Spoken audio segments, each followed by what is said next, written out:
Sometimes I think that it would be really beneficial if doing therapy with your spouse or somebody else, like really healthy and supportive for you, was normalized.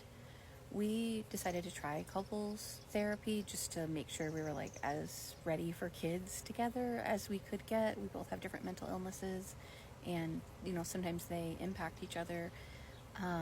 But what our couples therapy has turned into, because we don't have much like conflict between us, is basically just doing therapy with the other person in the room. Like, so one couple's session will kind of be more on me, and the next one is more on his healing. And we do those in addition to us both seeing individual therapists about the same issues.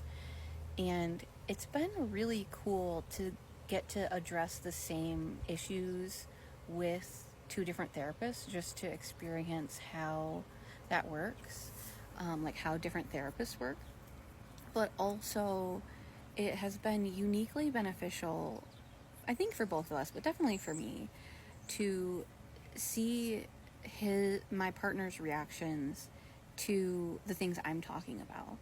It has been like uniquely healing for me to see his reactions when I am talking about my traumas. And it's not that I didn't talk about my traumas to my fiance directly, like I always have.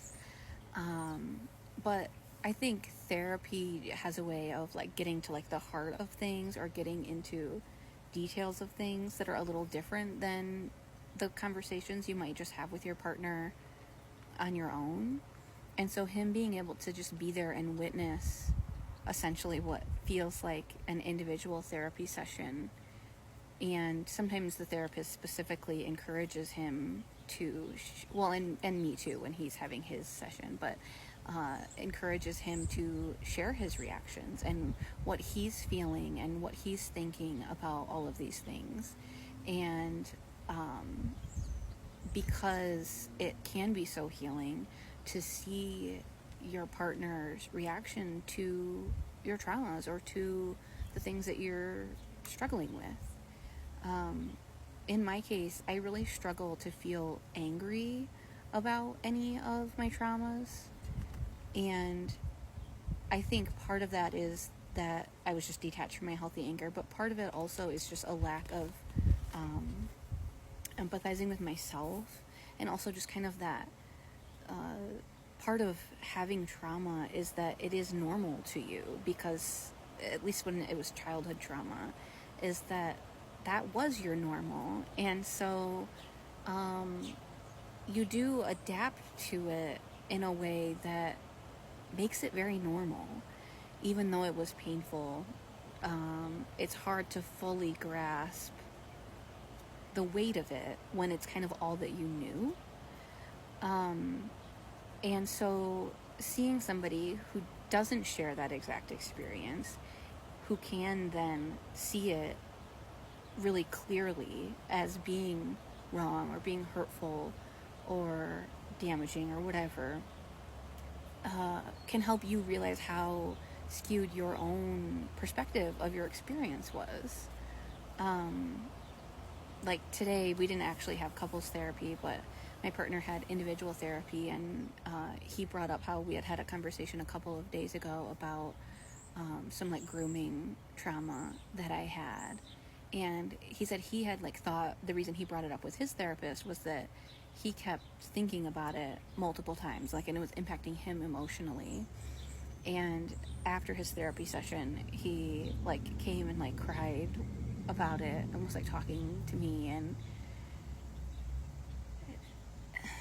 And part of the reason he knew to do that, to share that he is kind of grieving for my trauma for me, is because he's seen through our couples therapy experiences how helpful it can be for me to see his emotional reactions to learning more details or getting, new perspectives on my traumas. And I'm so glad that he did that today, even though, like, obviously it's hard to see him upset.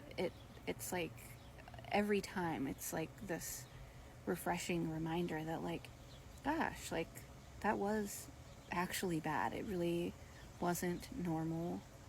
or wasn't healthy, at least. I guess normal just means common, and that doesn't mean anything. But that he's like really hurt by hearing what I went through, and I should be hurt for me too. That doesn't necessarily mean I'm able to just access those feelings and access those perspectives, but it's definitely a good reminder for me that that's the normal or the healthy reaction to some of these things. Anyway, so I guess maybe we could just teach people that really diving into your emotional responses to your partner's pain or to their traumas could be really healing for them. Could be something we could just teach people. I guess you don't necessarily need couples therapy for that, but yeah, I'm really glad that we've learned that, because it's definitely a powerful thing to see him feel the feelings for me that I someday hope to feel for myself.